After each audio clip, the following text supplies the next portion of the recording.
Halo kaum rebahan yang kerjanya gelundungan doang, gimana kabarnya? Semoga kalian semua sehat selalu ya. Di video kali ini, aku bakalan ngebawain alur cerita dari anime Cina berjudul Hebei Wushang. Anime Cina atau Tonghua ini bercerita tentang petualangan dua orang kakak beradik bernama Xiaohe dan Xiaobai yang merupakan seorang pemburu roh. Mereka bertugas untuk membunuh manusia dan mengambil rohnya demi keseimbangan dunia. Nah jadi, di dunia itu tuh terdapat 3 alam kehidupan, yaitu alam surga, alam manusia, dan alam perbatasan. Ketiga alam itu harus dijaga keseimbangannya dengan menjamin peredaran roh ketiga alam tersebut. Dan untuk melaksanakan tugas itu, ada para pemburu roh yang disebut sebagai Black and White Warriors. Dan salah satunya adalah Xiaohe dan Xiaobai.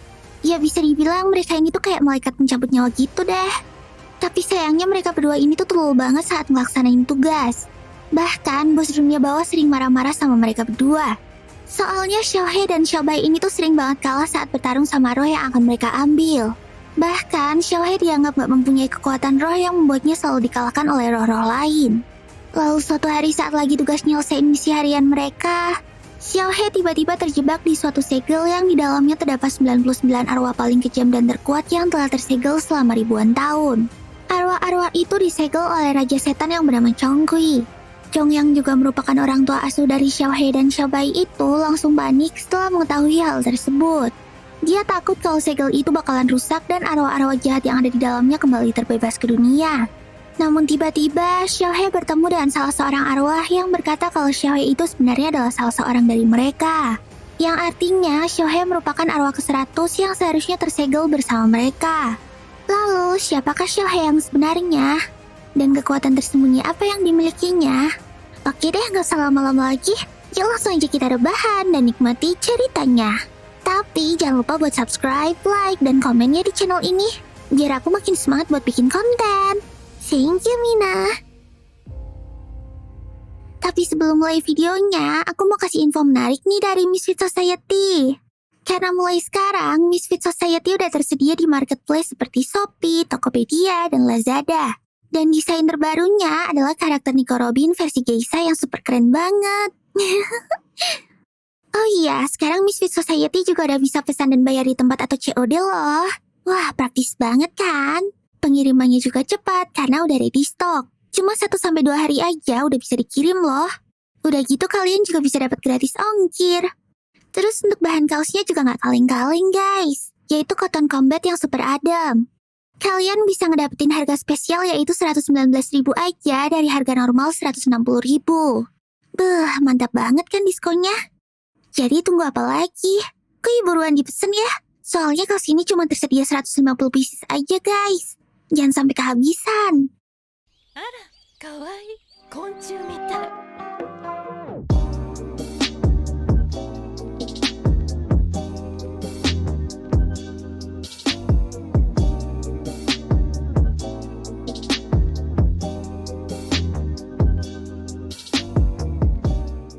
Dan bukan cuma kaos One Piece aja loh. Masih ada juga desain anime lain seperti Rambling Eren. Nah kan, keren banget. Yuk langsung aja pesen di marketplace kesukaan kamu. Linknya udah aku tulis di deskripsi ya. Arwah cowok misterius yang muncul di depan Xiaohe itu mengenalkan dirinya sebagai Sanshang. Setelah itu, tiba-tiba Xiaohe menyerap roh-roh pengembara yang berada di sekitarnya. Kekuatan Xiaohe pun meningkat drastis. Bahkan fisiknya berubah menjadi kayak iblis. Di kepalanya tumbuh tanduk dan muncul tanda iblis di mukanya. Ingatan Xiaohe bahwa dia adalah salah satu dari 100 arwah juga kembali. Setelah itu, adu mekanik antara Xiaohe dan Sansang pun tak dapat dihindari lagi. Dengan kembalinya kekuatan roh Xiaohe, dia berhasil ngalahin Sansang dengan mudah. Tapi ternyata Sansang juga belum ngeluarin kekuatan terkuatnya. Sansang pun langsung menyerang Xiaohe dengan ultinya. Dan saat Xiaohe lengah, Sansang mencoba untuk memakan Xiaohe. Tubuh Xiaohe sedikit demi sedikit mulai dimakan oleh Sansang. Namun tiba-tiba, Chong Kui muncul untuk menyelamatkan Xiaohe. Kayaknya Chong Kui sampai harus masuk ke dunia segel itu untuk menemukan Xiaohe. Tapi sepertinya Chong Kui udah telat. Xiaohe sepenuhnya udah dimakan sama Sansang. Chong Kui pun langsung menyerang Sansang dan mencoba untuk menyelamatkan Xiaohe.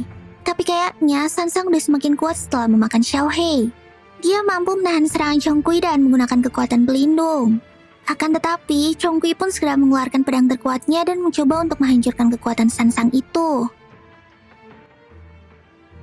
Sedangkan di luar segel, Xiaobei bersama dengan salah satu pemimpin pemburu roh yang bernama Lu Shu menonton kejadian itu dari markas pemburu roh.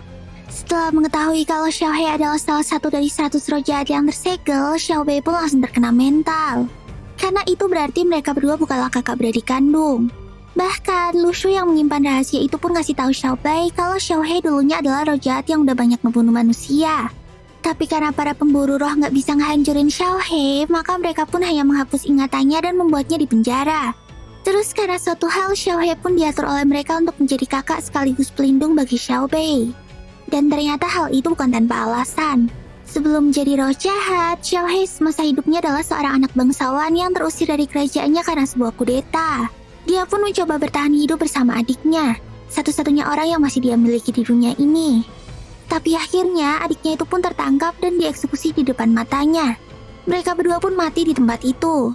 Terus ternyata orang yang mencabut roh mereka berdua adalah Chongqui dan Lu Shu. Penyesalannya itu pun membuat Xiaohei menjadi roh jahat yang sangatlah kuat.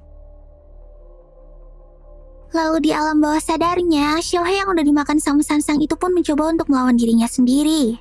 Sisi jahat Xiaohei mencoba untuk menghilangkan jiwanya. Tapi Xiaohei berhasil menguasai dirinya. Dan Xiaohei pun bisa keluar kembali dari tubuh Sansang. Xiaohei yang baru aja keluar dari tubuh Sansang itu pun melihat Chongqui yang berada di depannya. Xiaohei pun langsung keinget sama perbuatan Chongqui yang udah ngebikin dia dan adiknya mengalami kematian yang tragis. Dia pun langsung berniat untuk membalas dendam dan langsung menyerang Chongqui dengan kekuatannya. Tapi ternyata kekuatan Chongqui saat berada di dalam segel itu sangatlah kuat dan gak terbatas. Chongqui pun berhasil mengikat Xiaohei dan nge-finish Xiaohei dengan jurus pedang terkuatnya. Tapi kayaknya serangan itu gak ngebunuh Xiaohei. Lalu Xiaohei malah menyerap seluruh aura iblis yang ada di sana dan berubah menjadi monster gede sekaligus ngehancurin dunia segel itu. Bahkan Xiaohei juga menyerap Xiaobai adiknya ke dalam tubuhnya. Chongqui dan Lu Shu yang melihat hal itu pun jadi bingung. Sebenarnya mereka tuh bisa menghancurin monster itu pakai senjata cannon yang dimiliki markas pemburu roh. Tapi mereka juga takut kalau hal itu bisa ngebunuh Xiaobai. Akhirnya Chongqui memutuskan untuk nyelamatin Xiaobai dulu, sementara Lu Shu menahan serangan monster Xiaohei itu. Chongqui pun langsung menuju ke tubuh monster itu dan melawan aura-aura iblis yang ada di sana. Dan tak lama kemudian, dia berhasil menemukan tubuh Xiaobai. Setelah mengetahui kalau Chongqui udah nemuin Xiaobai, markas pemburu roh pun langsung nyiapin senjata cannon mereka untuk nembak Xiaohei. Dan setelah Chongqui berhasil keluar bersama Xiaobai, mereka pun langsung menembak Xiaohei dengan kekuatan penuh. Tembakan cannon itu sangatlah kuat, bahkan bumi itu sampai dibuat bergetar. Tapi walaupun gitu, ternyata tembakan itu nggak ngefek apa-apa kepada Xiaohei. Dia cuma keliangan doang. Akhirnya, Chongqui pun memutuskan untuk turun tangan langsung menghadapinya. Chongqui pun berubah menjadi mode raksasa dan meninju monster itu tepat di badannya. Dan berkat tinjuan itu, tubuh asli Xiaohei pun keluar, dan monster itu pun hancur. Bencana itu pun berhasil dihentikan oleh para pemburu roh. Tapi sayangnya, karena segel penahan roh jahatnya udah hancur, maka banyak roh jahat yang super kuat kabur ke bumi. Dan salah satunya adalah si Sansang tadi. Setelah kejadian itu, pemburu roh pun mencoba untuk menyembuhkan Xiaohei dan Xiaobai yang terluka. Lalu sebulan setelah itu, Xiaohei pun sembuh dan Xiaobai datang menjemput dia di rumah sakit yang berada di alam perbatasan. Tapi kayaknya setelah Xiaohei ingat masa lalu, Xiaobai jadi merasa kalau hubungan mereka pun jadi awkward dan gak kayak dulu lagi. Xiaohei yang tahu kegalauan adiknya itu mencoba untuk menghiburnya dan meyakinkannya kalau Xiaohei masih kayak yang dulu dan belum berubah. Kemudian mereka pun bertemu dengan Chongqui. Ternyata Chongqui pengen ngebawa Xiaobai ke kenalannya buat ngebenerin segel di kedua tangannya. Segel yang dipakai sama Xiaobai tiap hari itu menjadi lemah gara-gara kejadian kemarin. Padahal segel itu berfungsi buat menahan kekuatan roh yang dimiliki oleh Xiaobai agar tidak meledak. Xiaobai yang merupakan anak dari Ratu Neraka ini ternyata mewarisi kekuatan roh yang gak terbatas. Dan bila gak dikendalikan, maka kekuatan roh itu bisa ngehancurin dirinya sendiri. Lalu setelah segel di tangannya kembali dipasang, Xiaobai dan Xiaohei kembali melaksanakan tugasnya sebagai pemburu roh. Tapi kali ini Xiaohei udah gak kayak dulu lagi. Dia yang sekarang udah gak ragu-ragu buat ngebunuh dan ngambil roh dari manusia. Xiaobai yang melihat hal itu tampaknya sedikit khawatir dengan keadaan Xiaohei tersebut. Lalu di tempat lain, kita ditunjukkan Sansa yang bergabung dengan roh jahat tingkat tinggi yang bernama Samuel. Kayaknya Samuel ini juga baru aja kabur dari segel arwah kemarin dan dia punya kekuatan yang sangat hebat. Dan si Samuel ini sangatlah membenci pemburu roh. Dia telah memerintahkan bawahan-bawahannya untuk membunuhi para anggota pemburu roh. Alhasil, banyak anggota pemburu roh yang mati dan menghilang secara misterius. Gak terkecuali Xiaohe dan Xiaobai. Saat lagi menjalankan misi, tiba-tiba mereka dikejutkan dengan kemunculan salah satu roh jahat yang sangat kuat bernama Romu. Tapi kayaknya kali ini Romu gak bertujuan untuk membunuh mereka. Dia cuma pengen nangkep Xiaobai aja. Xiaohe yang mengetahui hal itu mencoba untuk melindungi Xiaobai. Bahkan Xiaohe sampai harus kembali menggunakan wujud roh jahatnya. Awalnya, Xiaohe berhasil menghajar Romu. Tapi ternyata Romu memiliki kemampuan regenerasi dan balik mengalahkan Xiaohe. Xiaobai yang melihat Xiaohe terluka parah pun langsung memutuskan untuk melawan Romu dan melepaskan segel tangan miliknya. Alhasil, kekuatan Xiaobai pun meledak dan menghancurkan sekelilingnya.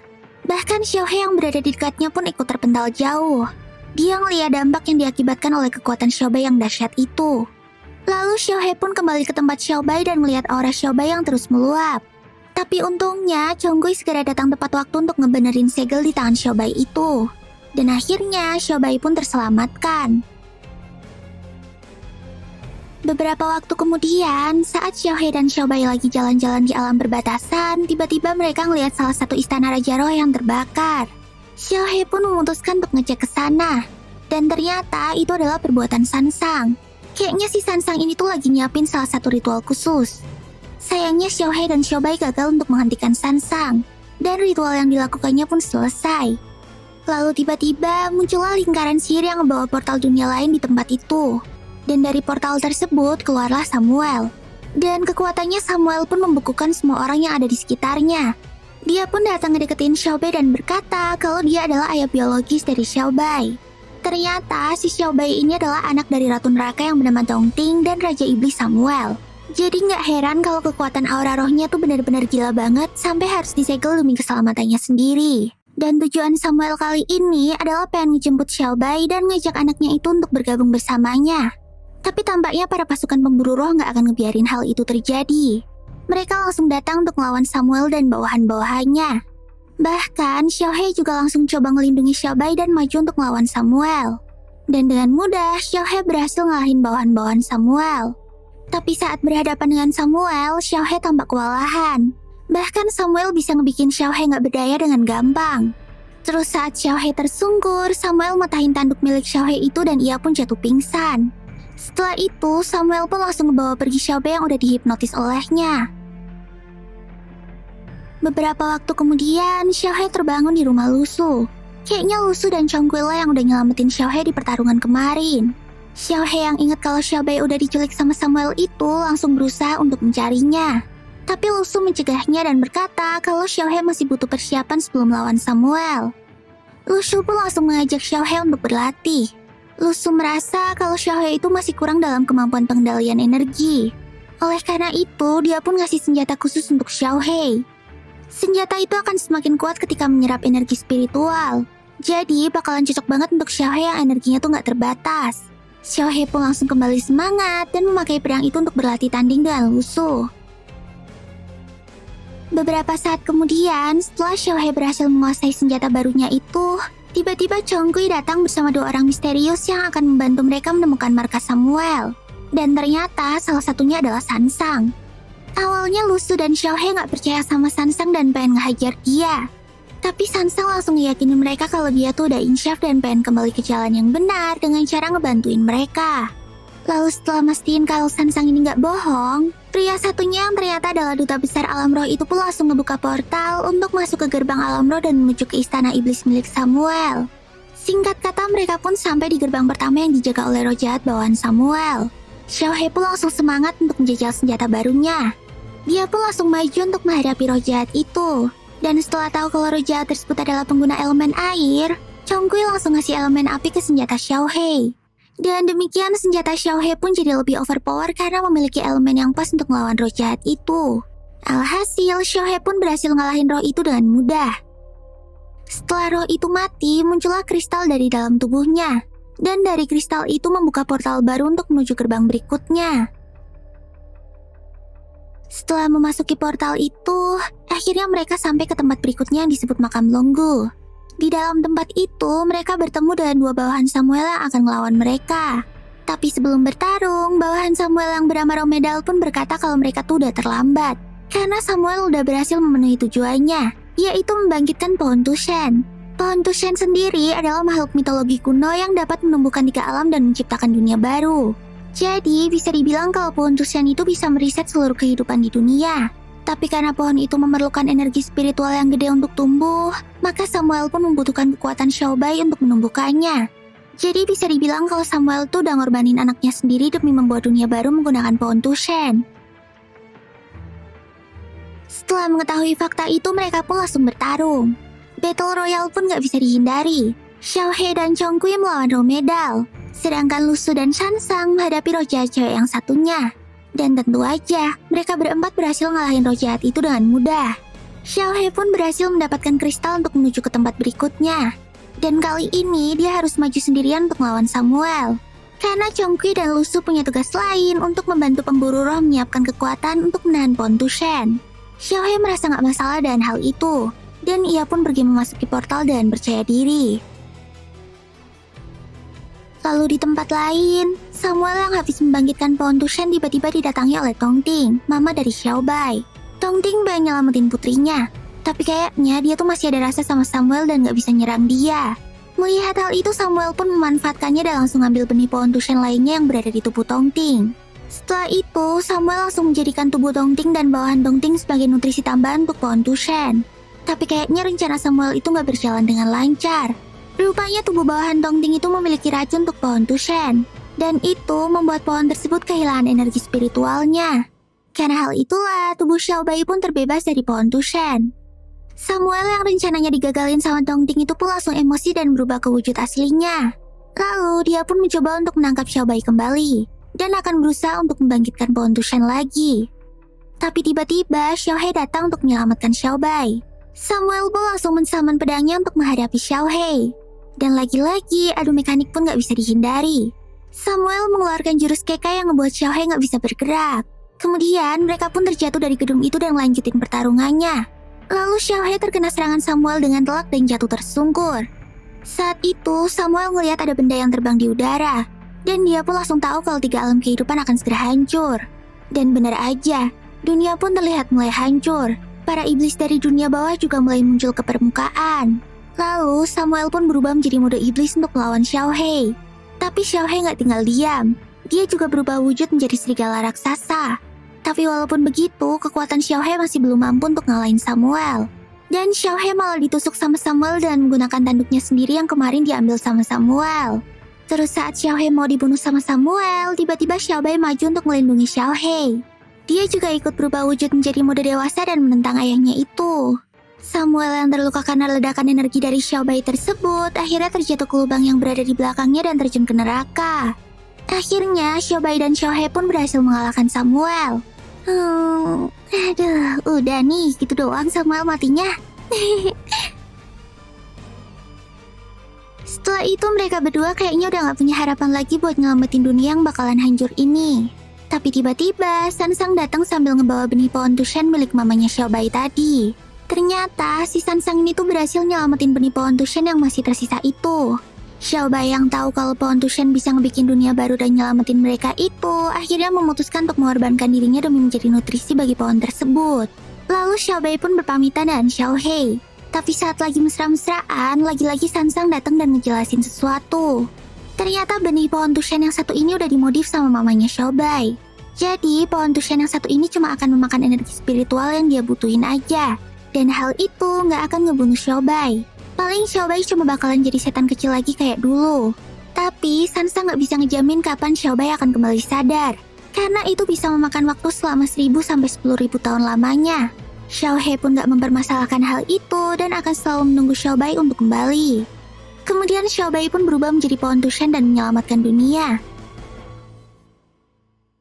Beberapa ribu tahun kemudian, kita diperlihatkan Xiaohe yang udah menjabat sebagai Raja Dunia Roh menggantikan Chongqui. Kayaknya dia tuh masih setia banget nungguin Xiaobai untuk bangun dari tidur panjangnya dan kembali ke sisinya lagi. Nah, inilah akhir dari Donghua Heibei Wushang. Wah, gimana guys? Seru banget kan? Dan pesan moral di video ini adalah jangan berlebihan dalam menyayangi adik perempuanmu ya guys. Ingat batas, karena umur gak cuma sekedar angka. Hehehe. Jangan lupa buat subscribe, like, dan komen di channel ini ya. Terus nyalain notifikasinya, biar kalian gak ketinggalan kalau aku upload video baru. Oh iya, kalian juga bisa follow sosmed aku dan channel-channel aku yang lainnya loh. Linknya udah aku cantumin di deskripsi ya. Ya, mata nih. Sampai jumpa di video selanjutnya. Bye-bye.